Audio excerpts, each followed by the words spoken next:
This is Santosh. Welcome to Bull and Cross Trading Academy, and this is Santosh. So, ఈ weekend as discussed last week ఎలా అయితే అనుకున్నాం same Nifty 25,000 mark below close అయింది and was like ఇవాళ చూసుకుంటే 143 points drop అయ్యి the level was like 24,968 దగ్గర ఇవాళ క్లోజ్ అయింది. సో ఈ వీక్లో నిఫ్టీ 2.6% పడింది నియర్లీ. ఓకే, అండ్ రీజన్ ఏంటని చెప్పుకుంటే మనకి Q1 రిజల్ట్స్ ఏవైతే ఉన్నాయో some completely muted performance and global trade tensions బాగా ఇన్వెస్టర్స్ని కాషియస్గా ఉంచడానికి ట్రై చేస్తుంది. అండ్ వేరస్ మనం మిగతా చూసుకుంటే like mid cap and small cap like 0.7% to 0.8% పడింది. అండ్ నిఫ్టీ డిఫెన్స్ చూసుకుంటే లైక్ 2.6% పడింది బికాస్ ఆఫ్ ప్రాఫిట్ బుకింగ్స్ అని చెప్పుకోవచ్చు. అండ్ బ్యాంక్ సైడ్ చూసుకుంటే ప్రెషర్ అయితే చాలా ఎక్కువగా కనబడింది. వేరే యాక్సిస్ బ్యాంక్ ఎన్పిఏ పెరగడం కానీ అండ్ ఎర్నింగ్స్ తగ్గడం కానీ సో ఇందులో కూడా మనకు కనబడుతుంది. అండ్ ఇంకా వేరే సెక్టర్స్ కూడా డెఫినెట్లీ ఐటీ సెక్టర్స్లో చూసుకుంటే మాత్రం ఇట్ వాజ్ లైక్ ఫ్లాట్ క్లోజింగే కనబడింది మనకి ఈ వీక్ చూసేసరికి. So next weekend exactly analysis ఎలా ఉండబోతుందో ఈచ్ అండ్ ఎవ్రీథింగ్ క్లియర్ కట్గా మనం చూసుకుందాం. So FPI and DIA data చూసుకుంటే ఎఫ్పిఐ వచ్చేసరికి 374 crores బై చేశారు అండ్ వేరేస్ డిఐఏ వచ్చేసరికి 2,103 crores బై చేశారు. అండ్ వేరేస్ ఎఫ్పిఐ వచ్చేసరికి మనం చూస్తే బై వాల్యూ 15,430 crores స్టాక్స్ని వీళ్ళు బై చేస్తే సెల్ చేసేది వచ్చేసరికి 15,056 crores stocks. Okay, same DIA వచ్చేసరికి 14,451 crores అయితే అమ్మింది, సెల్ చేసింది 12,347 crores. సో దీన్ని బట్టి మనం అంటే ఒక కన్క్లూజన్ ఏమైతే రావచ్చు అంటే బోత్ ఎఫ్ఐ అండ్ డిఐస్ ఏంటంటే రెండు పాజిటివ్ బయాస్లోనే ఉన్నారు.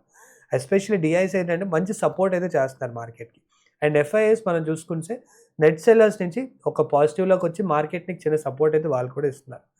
అండ్ ఓవరాల్ మనం చెప్పాలంటే ఏదైతే ఇప్పుడు మనకి క్వార్టర్లీ రిజల్ట్స్ ఉన్నాయో అవి కూడా ఒక మంచి సపోర్ట్ ఇస్తే మార్కెట్కి ఒక పాజిటివ్ సెంటిమెంట్ అని మనం నిఫ్టీలో క్లియర్ వీక్నెస్ కనిపిస్తుంది. ఎప్పుడైతే lower lows and lower highs form అవడం వల్ల అండ్ ఇంపార్టెంట్ సపోర్ట్స్ ఏవైతే ఉన్నాయో అవి బ్రేక్ అవ్వడం వల్ల మళ్ళీ బేర్స్ ఏవైతే ఉన్నాయో కంప్లీట్గా కంట్రోల్ తీసుకుంటుందో తెలుస్తుంది. సో ఒకసారి మన చార్ట్లో కూడా కంప్లీట్గా చూద్దాం. Nifty 50 seconds consecutive day lower and lower high price form చేసి 0.6% డౌన్ అయ్యింది. అండ్ మార్కెట్లో సైకలాజికల్ ఏదైతే ఈ 25,000 లెవెల్ ఉందో సో బ్రేక్ అయింది and ఇంటర్డేలో 50-day EMA and like test చేసింది if you can see here. And all this happened with above like average volume and which means like ఏంటంటే base మళ్ళీ strength తీసుకుంటుందని మనకు తెలుస్తుంది. అండ్ ఇంకొకటి ఏంటంటే 2 మేజర్ సపోర్ట్ లైన్స్ ఏవైతే 2 మేజర్ సపోర్ట్స్ ఉన్నాయో ట్రెండ్ లైన్స్ ఇవి బ్రేక్ అయ్యాయి. అండ్ ఆర్ఎస్ఐలో if you can look into the RSI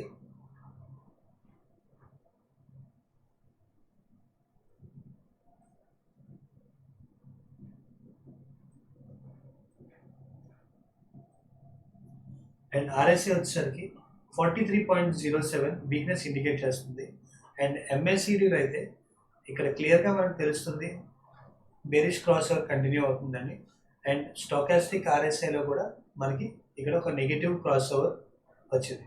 so all these indicators ఏవైతే ఉన్నాయో దే ఆర్ సజెస్టింగ్ వీక్నెస్ ఇంకా ముందుకు వెళ్తుందని చెప్పి. అండ్ ఒకవేళ మన ఇప్పుడు సపోర్ట్స్ వచ్చేసరికి లైక్ ఇప్పుడు ఏదైతే సపోర్ట్స్ ఉన్నాయో ఆ సపోర్ట్స్ వచ్చేసరికి సో ఏదైతే ఈ సపోర్ట్ బ్రేక్ చేస్తే ఏదైతే 24,900 లెవెల్ ఉందో ఈ 24,900 లెవెల్ బ్రేక్ చేస్తే సో నెక్స్ట్ వచ్చేసరికి 24,800 is another support and 24,700 will be another. తర్వాత 24,500 will be the major support అవుతుంది. అండ్ హబ్ సైడ్లో అన్లెస్ నిఫ్టీ ఏదైతే ఈ 25,000 లెవెల్ ఉందో ఓకే ఈ 25,000 లెవెల్ని మళ్ళీ రీక్లెయిమ్ చేస్తే కానీ మనం లైక్ ఏదైతే అప్ ట్రెండ్ అనుకోవడం అనేది చాలా కష్టంగా ఉంటుంది. అండ్ మార్కెట్ బిహేవియర్ ఏదైతే ఉందో సో ఫ్లాట్గా ఓపెన్ అయ్యి అండ్ ఏదైతే ఇప్పుడు మార్కెట్ బిహేవియర్ ఉందో సో 25,000 ఇవాళ డేలో 25,145 ఈ లెవెల్లో ఓపెన్ అయ్యి సో లేటర్ ఆన్ ఈ ఫ్లాట్ ఓపెన్ అయ్యాం 25,000 లెవెల్ 145 లెవెల్ ఏదైతే ఓపెన్ అయ్యి సో 25,145 లెవెల్లోకి వెళ్ళి and later on it went on till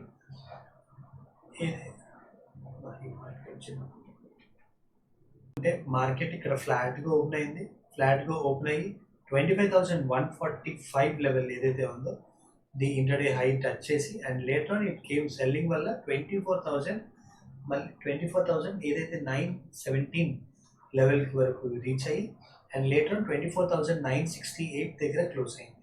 it's like nearly like 143 points down అయింది. అండ్ డైలీ చార్ట్లో మనం చూస్తే ఏంటంటే బేరిష్ క్యాండిల్స్ ఏవైతే ఉన్నాయో సో కంప్లీట్గా ఫామ్ అయ్యింది. అండ్ స్వింగ్ హై వచ్చేసరికి 25,252 level now becomes in like ఇదేంటంటే ఒక న్యూ లోవర్ టాప్ అవుతుంది ఇప్పుడు మనకి. ఓకే, సో వీక్లీ చార్ట్ మనం ఒకసారి చూస్తున్నట్టయితే 3 కన్సిక్యూటివ్ రెడ్ క్యాండిల్స్ అనేది ఫామ్ అయింది. Okay, and lower tops and lower bottoms pattern ఏంటంటే కంటిన్యూ అవుతా ఉంది.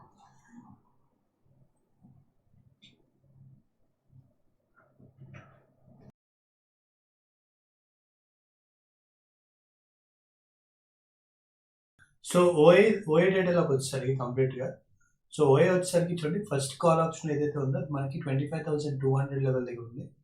And next comes like 25,100 and later on 25,500 level దగ్గర మళ్ళీ నెక్స్ట్ వచ్చేసరికి చూడొచ్చు మ్యాక్సిమం కాల్. అదే ఇక్కడ మన హెవీ కాల్ రేటింగ్ వచ్చేసరికి ఫస్ట్ లెవెల్ 25,100 దగ్గర it was like around 72,096 and next వచ్చేసరికి 25,000 లెవెల్ 25,000లో వచ్చేసరికి 57,667 అండ్ 25,200 లెవెల్లోకి వచ్చేసరికి లేటర్ 39,294 ఉంది. సో మీనింగ్ ఏంటంటే traders expect strong resistance at these levels, right. And put side వచ్చేసరికి మనం పుట్ ఓఏ వచ్చేసరికి 24,900 లెవెల్ ఏదైతే ఉందో సో ఇక్కడ అండ్ 25,000 లెవెల్ అండ్ ఇక్కడైతే 25,000 అండ్ ఇంకొకటి వచ్చేసరికి 24,500 లెవెల్ దగ్గర కూడా సేమ్ అదే విధంగా ఉంది, right. And maximum put rating వచ్చేసరికి 24,900 level and 24,950 and later 25,000 level. So ఈ 3 లెవెల్స్ దగ్గర put rating indicating what support zone is very strong around these levels మాట. సో ఇంటర్ప్రిటేషన్ మనకి ఏంటంటే 24,900 నుంచి 24,000 ఈ పర్టికులర్ 900 నుంచి అండ్ 25,200 ఈ లెవెల్ టైట్ ఫైట్ జరుగుతుంది between bulls and bears. Put rating అంటే ఎక్కువ 24,900 ఏదైతే ఉందో ఈ పర్టికులర్ 24,900 లెవెల్ మనకి ఈజీగా చెప్తుంది ఏంటంటే bulls still trying to defend that zone, right. But call rating higher rating but call rating ఏదైతే ఉందో వెరీ హై సైడ్లో ఉంది. సో స్ట్రాంగ్ రెసిస్టెన్స్ క్రియేట్ చేస్తుంది మనకి ఇక్కడ. Okay, yeah.